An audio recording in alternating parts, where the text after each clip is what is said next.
Good evening to you all. My name is Chris Nelson, and welcome to the CCA, the Center for the Clinical Arts. This is my wife, Antonella Malheiros, and we are both psychoanalysts in private practice in Nashville, Tennessee. We co-founded the CCA last year with our dear friend, Jed Wilson, who's also here, who hails from Maine and is also a psychoanalyst in private practice. For tonight's event, we will introduce our speaker, Dr. Mohamed Tal, allow him to speak for about 45 minutes to give us the main points of his book, which he'll be delivering to us, and then follow up with 45 minutes of question and answer with you as the audience. We are very excited to introduce you to the work of Dr. Mohamed Tal, and featuring a book of his based on his doctoral thesis that was written at the University of Ljubljana in Slovenia. It was entitled The End of Analysis, The Dialectics of Symbolic and Real. And Dr. Tal is a psychoanalyst who hails from Beirut, Lebanon, and is currently living in Dubai in the UAE. You can read all about his work on his website, mohamedtal.com, and also find talks related to his theoretical work on his YouTube channel, one of which actually features him in conversation with a previous presenter and colleague of ours, Gabriel Tupanamba, on the subject of the end of analysis. And so with this, thank you, Dr. Tal, for being with us, and the floor is yours. Thank you so much for hosting me. It's really a pleasure. Perhaps I could start, I could depart from the obvious, which is the fact that being an analyst is a struggle. I mean, this is something that perhaps we all know, we have all experienced in one way or another. We could also associate the struggle of being an analyst a little bit to the fact, or to how Freud qualified analysis as an impossible profession, along with being the governor, the educator, and the analyst. And indeed, there is something in the formation we undergo, which is quite particular and different from the domain of science in general, which is that in general, in the domain of science, there is formation and then production. They are kind of separate. In analysis, it's kind of different. Like, we are always analysants. We are always trainee analysts and analysts. It's not like one part of it ends. It's not like the analysant ends and then starts the analyst. So there is something in all those three aspects of the practice of analysis which goes in parallel and remains. And if we think of each of those moments of formation that we had, we'd recognize that each of them stands as not presenting necessarily a solution, but a cutting through of a solution, a new way of posing the question, a new way of articulating things. Just to relate this introduction to this brilliant title that you gave to it, you gave to this talk, from solution to dissolution. In fact, every step of the analytic process or of the formation of the analyst is a moment where we kind of not come to a solution, but rather get through or cross a certain solution that was limiting, you know. Which brings us to the topic of the end of analysis, and why is it so relevant? I mean, why was it so relevant for me as analyst and as analyst in training and as analyst? I mean, all those three roles or three functions. It's not really so relevant in terms of how does analysis end. It's much more relevant in the sense of how it is that it can start. Because whenever we pose the question of the end of analysis, we are also posing the question of the politics of analysis. How is it to be led? Where are we going? What is it about? And somehow, I believe that the question of the end of analysis was a key question that at every historical moment or every shift in the theoretical and practical field of analysis, it was posed. It was kind of staging a change. And so this is the main importance I tend to accord in this book to the question of the end of analysis, that it is a site of reflecting what is analysis in the first place.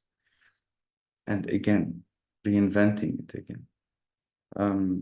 So rather than the end of analysis, it's rather the question about the finality of analysis, which constantly is on the move. So just to give a quick overview of the book before entering in some of the main axioms. Somehow the book is divided in 3 chapters, and each chapter addresses one of the sides of this debate. The first chapter is this historical debate between Freud and Ferenczi, which basically is a very intense debate, which was interpreted and I believe misinterpreted so many times. And in this debate, of course, Ferenczi is the first one to publish a proposal. And somehow it proposes a solution. And the whole working through of Freud in analysis terminable and interminable is a working through this solution. He's trying to kind of assert that, well, solution doesn't work so well with analysis. What analysis can afford to do is actually to propose rather some kind of dissolution. But departing from the fact that initially the main problem is the solution. The second chapter is focused on how Lacan takes this Freudian line, although he opposes it in many ways, in many instances, yet he takes the main line and somehow pushes it further in the direction of the object as object A, as object lack. So where we see Freud defending castration, that there is no resolution of the castration complex. Well, in his own terms, it was the complex, but we see Lacan formalizing castration into the object itself, in the sense that castration becomes no longer the loss of the object, but the object itself, the object lack. And from there, also Lacan engages in a very thorough debate with structuralism to kind of found the place of this object, because there is a very problematic line in the structuralist conception of language, which reduces the master signifier to a zero signifier. This is with the engagement with Lévi-Strauss. And somehow the whole challenge that Lacan takes is how to demonstrate that there is no zero signifier, there is there is the name of a lack of a zero signifier. So there is no direct passage from nature to culture. There is no zero signifier that allows signifierization since the beginning. And therefore that language is de facto a discourse. There is no language that stands outside of the discursive limit. And this is basically the junction that allows a place for the object A as the object that is named by the master signifier. So in this debate, Lacan kind of reroutes Freud in the philosophy of Enlightenment. He works through the concept of anxiety in accord with Hegel and Kierkegaard, and departs from there to engage with structuralism. And in the third chapter, it's like the last side of this debate, which is Lacan's engagement and disagreement with institution. First, his disagreement with the IPA. Second, his proposition of the past as a modality of the formation of the annals, but not even a modality of formation. It's a modality of treatment for the institution by the analyst. And we will go through that later on. And then the last and the most interesting disagreement is Lacan's disagreement with his own school, which he dissolves in a kind of defense against its institutionalization. Like he dissolves the institution to save the school. Now, I would shift a little bit towards some of the main arguments introduced in this debate, and I'm gonna go through this distinction between the wager of solution and the wager of dissolution. The wager of solution, which is the therapeutic wager, and the wager of dissolution, which is the analytic wager. I think it's important also here to remember the fact that actually, if there is something called psychotherapy, it's because of Freud. We have a big problem here, which is, in a way, it's Freud himself who introduced this classification of psychotherapy. It became a category after Freud, but in a way, he had to also work against this category. He had to kind of distinguish. So first stage was to appoint psychoanalysis as a psychotherapy, or found psychotherapy based on the foundations of psychoanalysis, and then distinguish it from psychotherapy. And the main struggle when it comes to this distinction is the fact that psychotherapy always refers to or tends or attempts to refer to some lost normality, which it tries to reinstitute, to reestablish. And one of the basic achievements of the analytic theory is to kind of conceptualize this castration complex, which is precisely how this normality as jouissance, as an idealized form of normality, of course, is kind of constantly being produced by its loss. So where there is the idea of a lost normality, which is to be reestablished by therapy, in analysis, we see that it's far more complex, that basically, the real struggle is this constant production of normality, of this idealized normality. And this is what somehow is embedded under the whole work on the castration complex. And therefore, if we depart from there, we have quite quite an interesting distinction between therapy and analysis, which is that, yes, therapy attempts to remove a symptom, to cancel a symptom, while analysis tries to produce one. To produce one precisely in the sense of an amendment of this production of normality,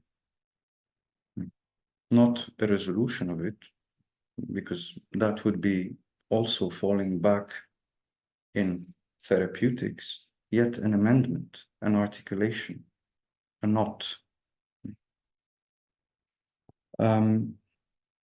So, and this also means that basically when the analyst receives an analysand for the first time, the main question is kind of different from the one governing the logic of therapeutics, which is, in therapeutics, if you listen to any training session explaining how therapeutics work, it starts with an assessment of what are the symptoms.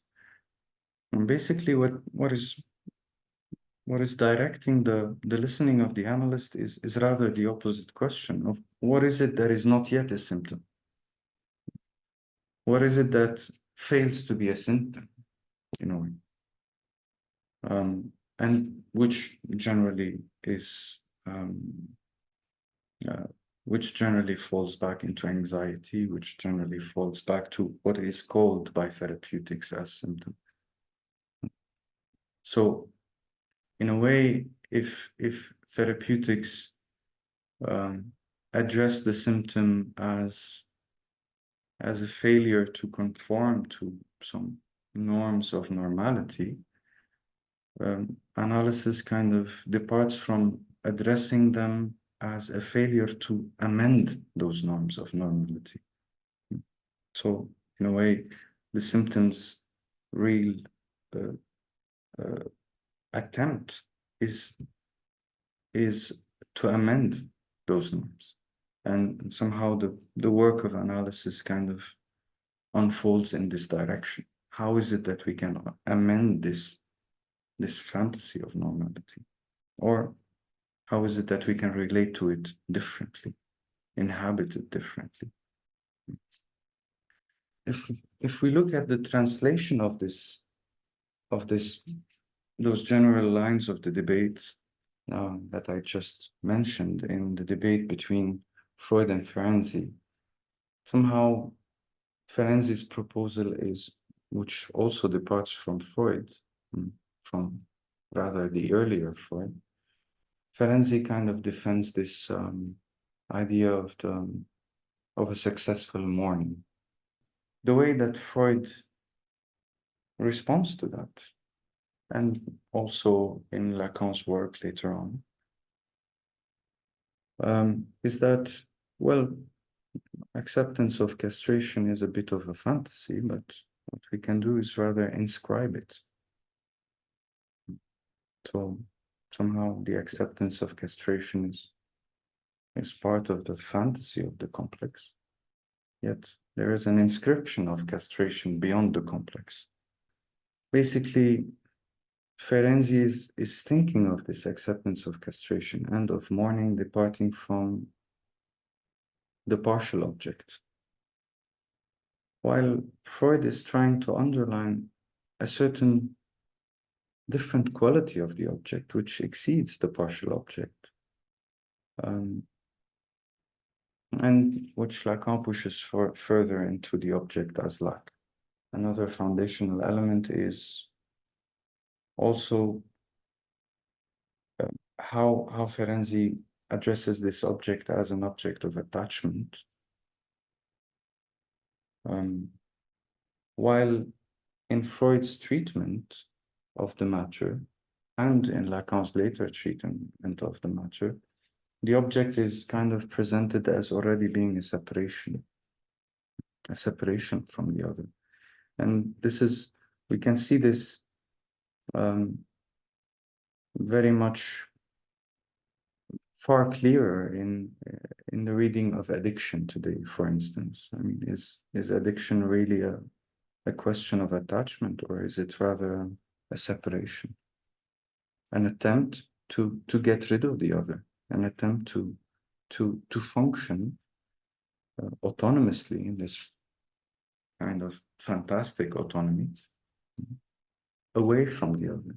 So here we have already behind this opposition between mourning and destitution, we have also a different theoretical grounding. We have the object as attachment versus the object as separation. And another opposition that subtends those two different positions is also the fact that somehow Ferenczi addresses the unconscious and this relation to the other as a relation of oppression, while Freud is trying to make the point that it is a relation of alienation, which is quite different. And the basic difference is that the real over-determinism of the unconscious is not only in the restriction of enjoyment, but rather in the very idea of freedom from it. So the most forced part of the forced choice is actually the negation of the forced choice. And this also boils down to another disagreement between Freud and Ferenczi, which is on a famous disagreement, which is on the concept of the drive, which Ferenczi considers as a drive towards pleasure, towards primordial pleasure, while Freud substantiates it, especially departing from beyond the pleasure principle, as a negation of pleasure that preserves the beyond of pleasure. So when we speak about solution and dissolution, we are speaking about all those layers of conceptual difference, which unfortunately in so many readings have been kind of downplayed into some kind of an analysis going wrong, although it may have gone wrong. We're not against that. But when it comes to such a historical debate between two theorists, it's the philosophical groundings are also to be given the right space. So somehow I attempt to reread all this debate by putting aside the whole disagreement on how the analysis went, the analysis of Ferenczi with Freud, and to tackle it on conceptual grounds. Now, the second element, I still have 10 minutes. The second big theme of the debate is the idea of the resolution of transference neurosis, which is also a concept or an idea, a notion that Freud has advanced earlier, and which Ferenczi and many others kind of bet on, that the objective of analysis is the resolution of transference. While Freud responds to that very carefully, by the idea of that a resolution of transference neurosis is a little too much, Well, because what is not transference? Because the moment we say a resolution of transference neurosis and an out of transference, we are supposing that there is an intersubjectivity, that there is a relation where two people can really communicate in the full sense of the term, rather than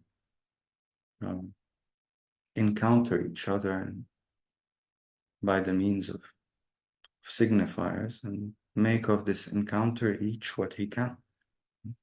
So, in a way, what Freud kind of proposes in response to this resolution of transference is a kind of amendment of transference. We kind of grasp that, well, transference is not the simple idea that we live with others, the dynamics we had with mom and dad, but that in a way, even mom and dad are themselves a transference.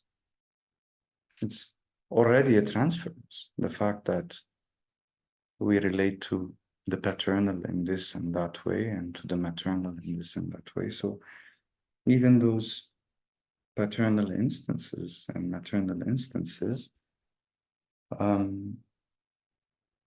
are already produced by transference. And Freud used a very interesting term when he addressed the matter, which is the term of imagos, the parental imagos. So mom and dad are already imagos. It's not. So the whole story of transference becomes far more complex. What is not transference? And the question becomes not how is it that we're going to get rid of transference, but how is it that we can articulate it, work through it, and amend it. And I mean, also making this shift from that transference to this transference, from the transference of mom and dad and the transference of the other,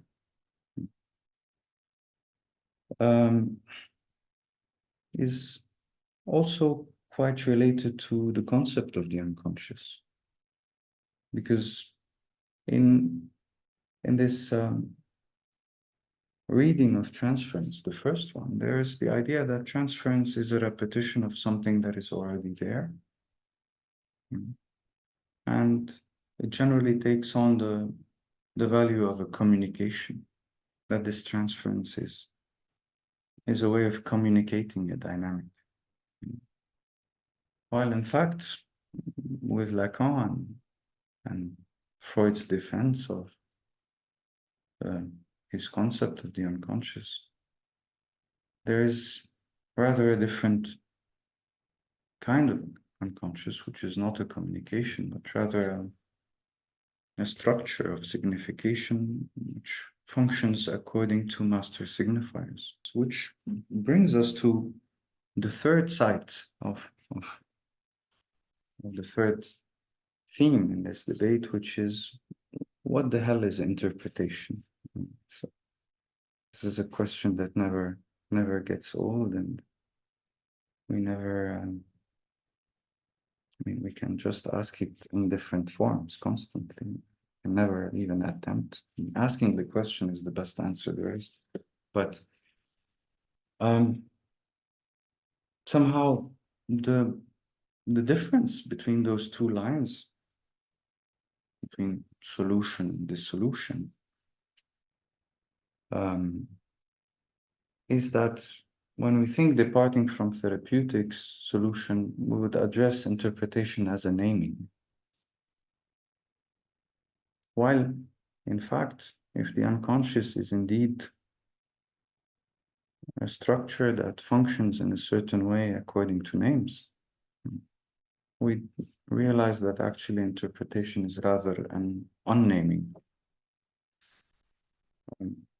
That, in fact, when we do attain a name, a master signifier, it's not that we are naming, but what occurs in this seeming naming is an unnaming, a little bit in the direction of Freud's where it was, there I can come into being. There where it was, that name, I can come into being as unchained from this name. Meaning that I can relate those signifiers to each other differently once this name has been spotted. And in this sense, it allows for it to allow further thinking, further working through and readdressing the question differently. It must be an unnaming rather than a naming. Somehow, it's only by addressing interpretation as an unnaming that we come to the idea that the end of analysis is actually starting analysis anew. Because with the idea of naming, it's kind of a closed matter. It's like we're concluding something, but with unnaming, it's a reopening of the question.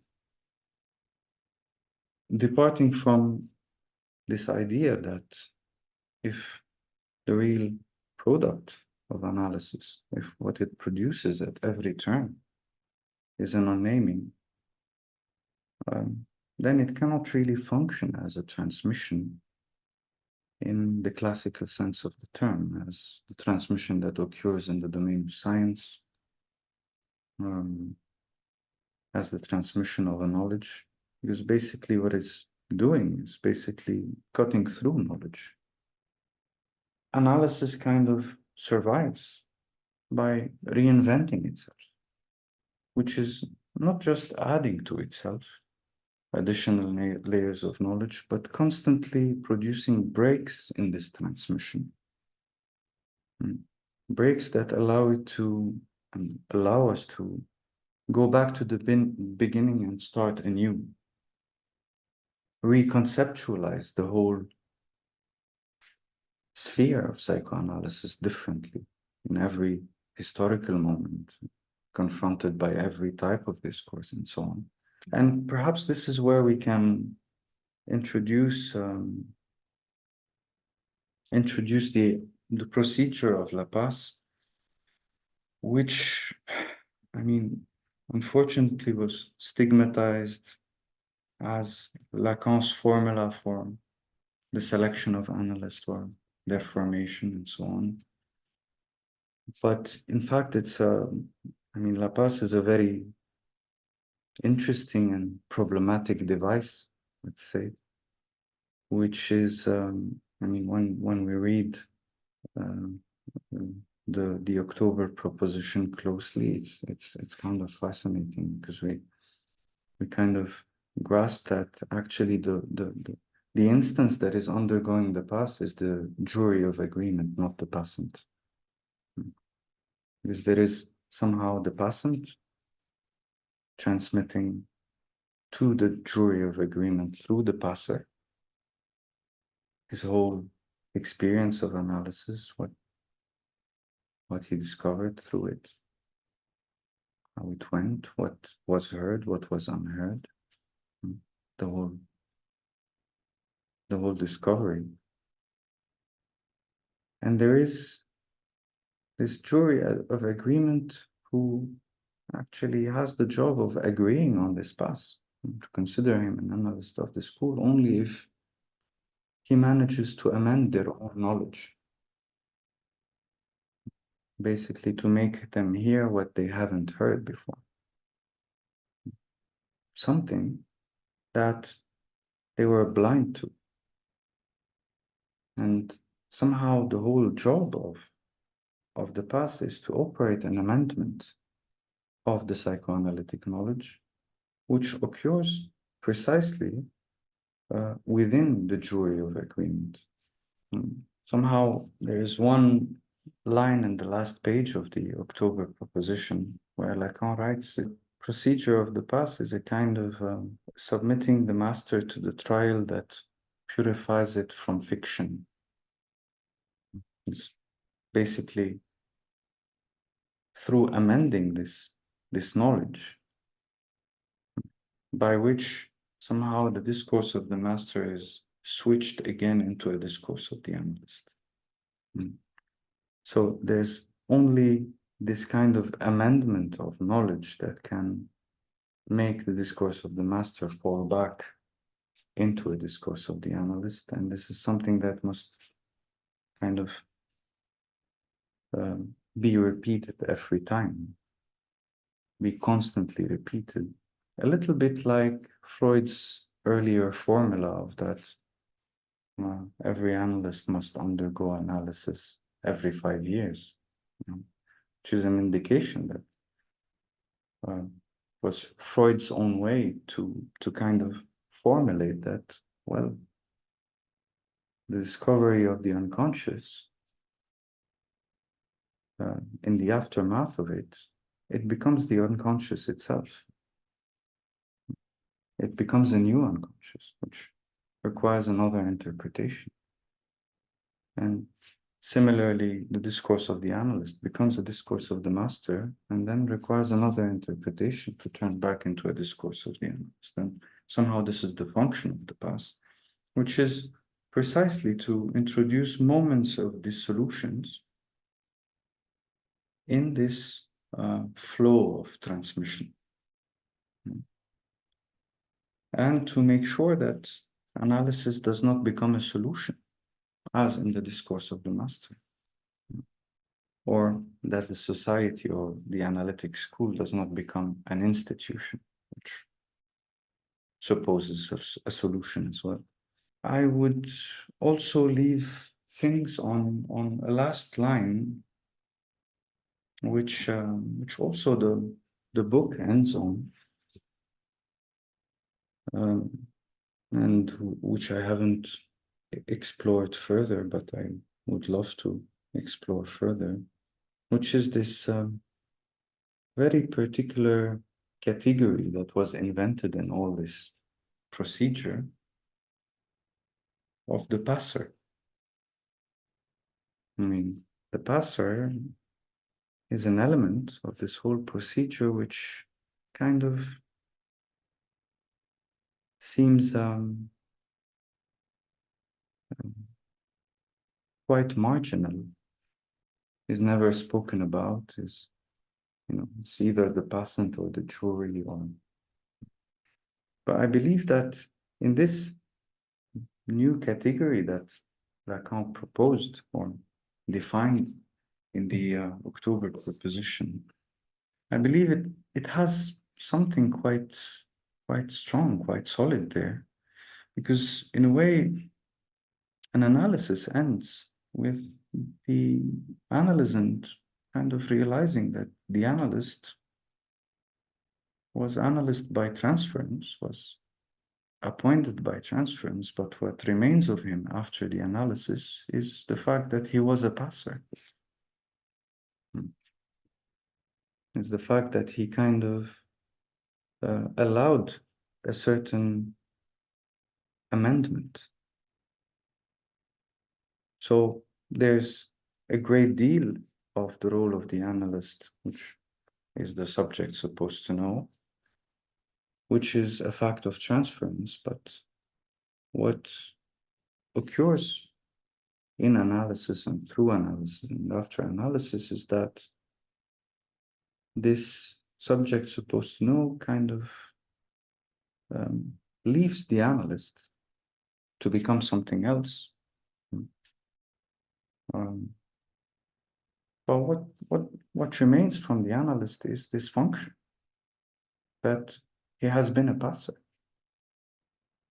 So I leave the book open on this note, on this remark, that perhaps we have a category there which is kind of purified from the effects of transference. Well, I think we can stop here and open the floor for questions, discussions. Thank you so much, Mohamed. That was wonderful. Yeah, let's open it up for questions. I thought I saw a hand somewhere, so feel free to unmute yourself and ask your question, whoever it was. I just want to say for those of you that don't know, it started at 5:30 a.m. In Dubai for Mohammed. We really do appreciate Yeah. him making this effort to be with us and to cover such terrain so early in the morning is quite a feat. So thank you. Thanks to you. That's a big hangover for all of us. Could you say something more about psychoanalysis producing a symptom? What you mean by that, and how that may occur within the treatment? The easy way into this question would be perhaps to think of the moment that an analyst starts to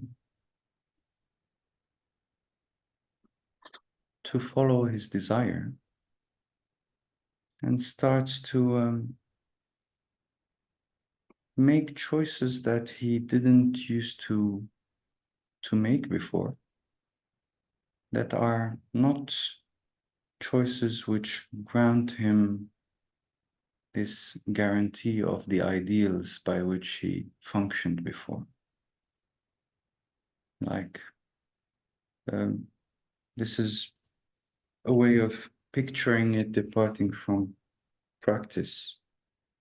But if we want to think about it with theoretical terms, we could say that the symptom that analysis produces is a kind of amendment of the relation to the other,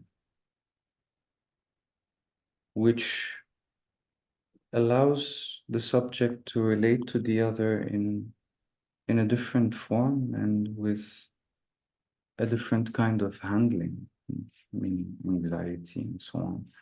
When we speak of this aspect of the symptom, we are mostly referring to the concept of the symptom in Marx, which Lacan refers to as an amendment, as an opposition. And we are also referring to Freud's line about the symptom where it is either anxiety or a symptom. That the symptom is there to kind of control anxiety as an exit from anxiety. And there's a line that I explore in the book about the symptom. This is in the end of chapter 2, where I venture into this question of how we generally address the symptom as being split from the law, how we kind of consider the law as being the other and the symptom as something else. But if we take it also politically, or historically, I mean, the law is always a fact of a symptom. There's always a conflict, an opposition that raises, that makes a new balance of power, that makes a new balance of threat, which allows the law to be revised and which allows a new kind of regulation of a conflict between two instances. So one way of thinking of it is that there is the law and there is the symptom, but there's also another way of addressing it, that the law is already a symptom, which can be amended, which can be pushed further.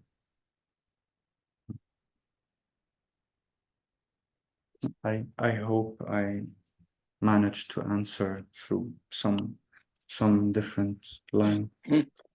Yes, thank you. I think there's something about insisting on the French feminine form for this creation that has been equalized with a dispositive that I think has the power to question its status as a dispositive into something more poetic, something that is less of a permission or a verification of truth, more towards a turn, a stroll around something, a step further, a step further, maybe into an amendment. I really like how you pointed us towards this moment where maybe something more on the side of a Santalm is produced by the work in the place of the old symptoms as the moment where the analysant starts listening to desire, even if in a convoluted way, pointing towards a horizon that shows somewhat of a different landscape. And points towards maybe the invention of something that was not there before. And as you were speaking, it just occurred to me that if you think of Lacan as someone who comes from a place of declaring the inertia and the insignificance, the uselessness of the concept of the unconscious, and the same man decades later presenting us with this fascinating bet that he makes towards topology, which in my opinion, and I know that in the opinion of some of the colleagues here, has a different status than the status that he gave to some of the resources from structuralism, linguistics, etc. So really being able to put something that wasn't there before, poetically. I just think you somehow transmitted that very beautifully in your... Thank you so much. I'm very deeply happy to hear this. I mean, while listening to your feedback, something also came to my mind, which is the fact that, in a way, Lacan took very seriously the challenge of reinventing the unconscious, and he didn't do it once. I mean, in every seminar, there is a reinvention of the unconscious, and there are phases in Lacan where the unconscious has changed. I mean, from the Lacan of the mirror stage to the Lacan of the symptom is, I'm not saying that there isn't a line in common. Yes, there is. But it was a series of reinventions, which, curiously enough, he called all of them as consecutive returns to Freud, which is not just a slogan, but it refers, I believe, to what we have just discussed about how is it that analysis can survive, which is by going back to the beginning and interpreting it anew in a different manner, going all the way up again from a different ground.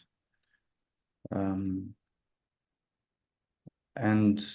doing that at every stage or every shift in the common discourse, because, for instance, we can see very clearly the huge change that occurred around May 68, this whole new era of psychoanalytic theorization that started, where Lacan kind of started to address the unconscious as discourse, the unconscious as social bond.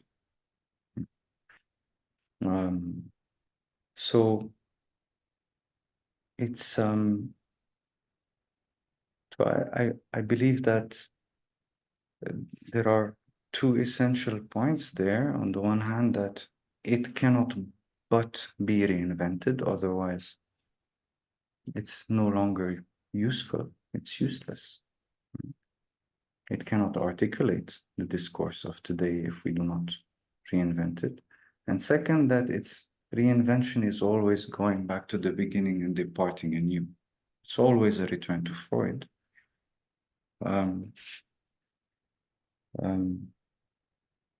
So I believe this is one aspect that perhaps complements what you were advancing. And I think the other aspect which makes Lacan rather scary when we begin to read him, I mean, especially for someone like me who departed from clinical psychology. I mean, I didn't get to Lacan from philosophy. It's later on that I kind of had to study philosophy in order to understand Lacan. So, but the magnitude of his work is subtended by his very deep engagement within the philosophical debate of his time. I mean, I think it's tremendously interesting to see how the mirror stage, there was all of the fundamentals of his seminar on Hegel that he took with Kojève right before and during, I believe. So there's a huge momentum that Lacan gave to psychoanalysis through his very deep engagement with philosophy. And I believe that one of the things that make this this path that he took so particular is that he doesn't only trust Freud. I mean, he trusts every major philosopher he worked on and he departed from, like Kierkegaard. He even amended the concept of anxiety of Freud, departing from Kierkegaard.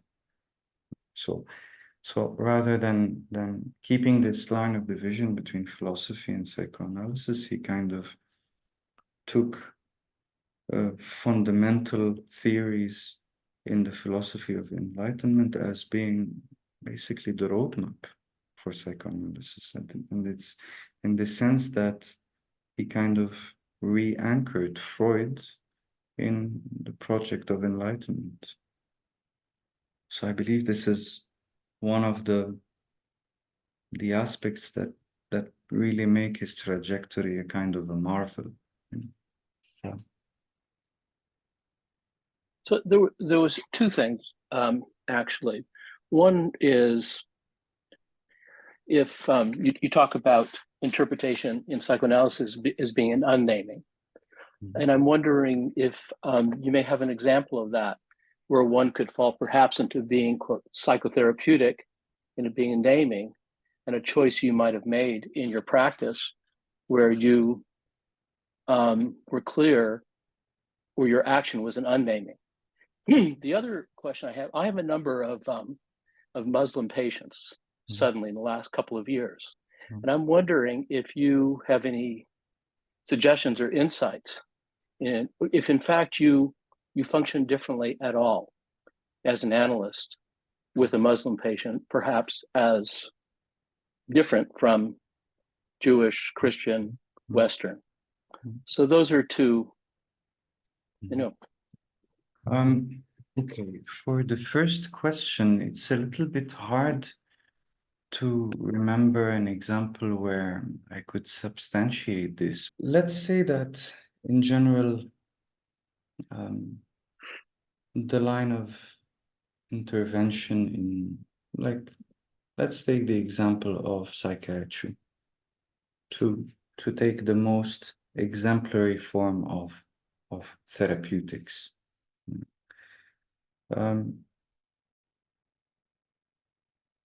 In general, when someone consults psychiatry tries to understand, tries to define things and find some reasons sometimes, but also to classify things according to a certain conceptual framework that it has, which currently is the DSM. So when psychiatry says that this is a major depressive disorder or an ADHD or a PTSD because you've gone through this or that, this is a kind of understanding. It's a kind of naming of things.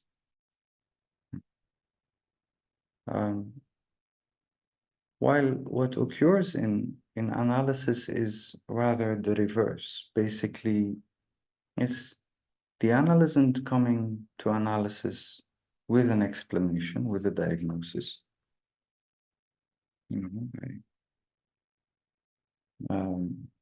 I feel anxious about this because all my life I've been doing that, I've been exposed to this, those narratives, those explanations. And throughout the analysis, he kind of realizes that there's something else, that this narrative is kind of not holding, it's rather a kind of understanding, a justification of things. But while speaking about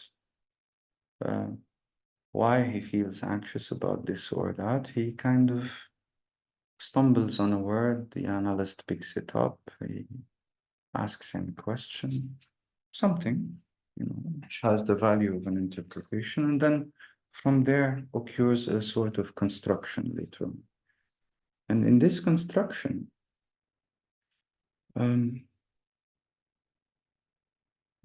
this construction does not function in the same modality as, for instance, a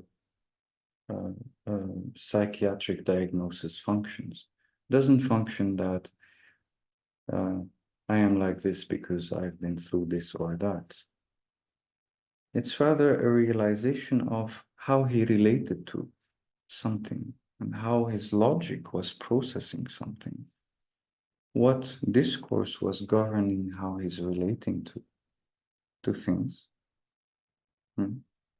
And by that, what he realizes is that, oh, I've been seeing things this way because of this or that, or this connection, or this association. But then what occurs in this realization is that I was not there. I was not there in that particular relation of things. I was not there in that particular identification. I was not there in that. So the moment where an identification, for instance, gets interpreted or gets clarified, he realizes that he wasn't there in this identification. He, as a subject, was not that. It was the way he related to a signifier, to the other, and so on. So in this sense, we could say that analysis does not really allow one to understand things. It rather saves him from his understanding, because basically the analysant goes to analysis to find a way out of this understanding that keeps him stuck somewhere. And against this general idea, which kind of became a sort of stigma of analysis for a while, that one goes to analysis to know better who he is, what's his story, and so on. I mean, if it is this kind of analysis that we're speaking about, I can guarantee you that the patient or the analysand gets out of analysis knowing far less, you know. So feeling rather far more free from the knowledge he had about himself. And so, so this is just to kind of reframe the question of how it is an unnaming that occurs in analysis rather than a naming.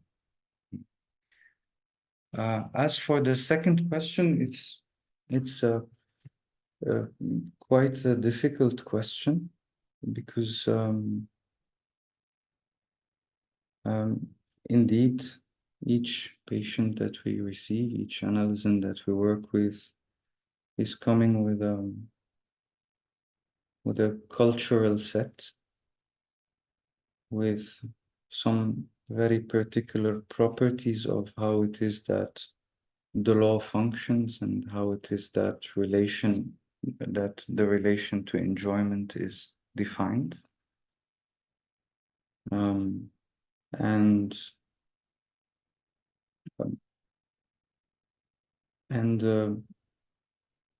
sometimes, I mean, when it comes to not to the general trajectory, but rather to the tactics of interpretation, yes, they may differ sometimes. But on the other hand, I think the question could be posed a little more accurately if we address it not in the sense of how it is that the analyst deals differently with a Muslim, a Christian, a Jew, but rather how is it that the analyst is kind of there to receive a certain proposition coming from whoever is addressing his discourse to him, and how is it that he can learn about each of the analysand's particular situation in discourse differently. And I think there we can perhaps a reference to Freud might be helpful there. In his recommendation, not even with every different analysand, but with the same analysand in every different session, to never consider that one knows enough to conclude. It's rather this preservation of this desire to know of the analyst, and how Freud tells us, I mean, the way that Freud spells out this recommendation is to address every session as if it was the first, as if we didn't know the analysand before. So, which means to learn anew who it is that he's trying to point out as desire. So this even applies to the same analysand at every different session rather than to different analysands and so on. And a very interesting formulation of this that Lacan does, also it happens to be in the October proposition. Lacan reformulates it by saying that the crux of the matter when it comes to the position of the analyst and his function is his desire to know. But that doesn't mean that he can do away with wanting to know at any point. He cannot at any point consider that he knows enough. That it must be constantly a question. It must be constantly driven by this desire to know, which must never be satisfied. And basically, this is the definition of desire, as opposed to the demand, which is that which never gets satisfied. So I hope this proposes a tangible entry into the question. I mean, I had a question stir in me when you were speaking about the past, specifically because your notion of unnaming is so evocative and interesting to me. It brought to mind a possible contradiction embedded in the past, which has to do with this notion of nomination, actually. And I wondered if you might want to play with that contradiction a bit. You know, I wonder about how can the past live up to some of its radical potential when it has this other connotation of, which seems to move precisely in the opposite direction of an unnaming and an opening, but actually a closure and a finality and a naming. Well, I mean, I think it's a very interesting question, because indeed, just like analysis, just like the analyst, the governor, and the educator, I mean, La Paz is also an impossible procedure. You know, it's and we have a very clear evidence on that, which is the dissolution. I mean, Lacan stopped it. He said, well, if you ended up turning this into an institution, I'm going to get rid of it and leave you hanging for this work of reinventing analysis to become possible again. So indeed, we have the fact that also the past fades. But when it comes to the nomination that occurs, it's a very interesting nomination, because indeed, many of the people who asked for this nomination or submitted to La Paz were interested in this kind of nomination of the analyst of the school. But besides this label, there's also a function spelled out in the analyst of the school, which is that the one who undergoes La Paz becomes precisely the analyst of the school. So not in the sense of the analyst who was selected by the school as in the institution, but the analyst who analyzes the school. So the analyst of the discourse of psychoanalysis, which is running in the school and which is represented by this jury of agreement. So, and somehow I believe this is where the debate I have with Gabriel Tupinamba on this point in his brilliant book, where he tends to frame the analytic institution as being a kind of the substitute of the analyst, as the analysand who becomes the analyst by undergoing La Paz, then he joins this institution that becomes a certain analytic sphere that takes on the role of the analyst. Somehow, I believe that in Lacan's proposition, the October proposition, there is the exact reverse than this wager, which is that what the analyst of the school becomes is precisely not an analysand of the school, but an analyst of the school, meaning that the one who submits to analysis is rather the school.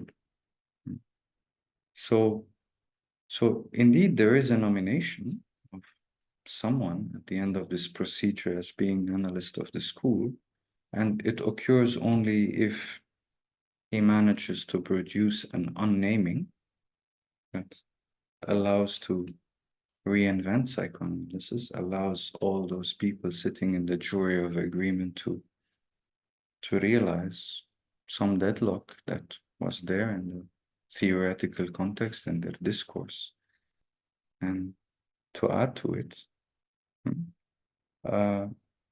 But what his naming as analyst of the school is intended to operate is to put the school under analysis, as in the past.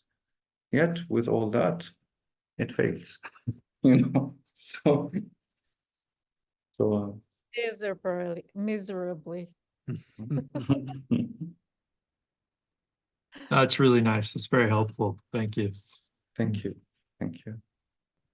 Well, Mohamed, again, we thank you very much for this very early morning intervention on your behalf. It was wonderful to have you. We look forward to future engagement with you and your work. And thank you all for being here. It was a real pleasure to meet you all, and I'm really very happy to be here, and hopefully we'll meet soon. Great. I really appreciate Thank you. Matisse on the back too. Very nice. Thank Please you. stay in touch with us.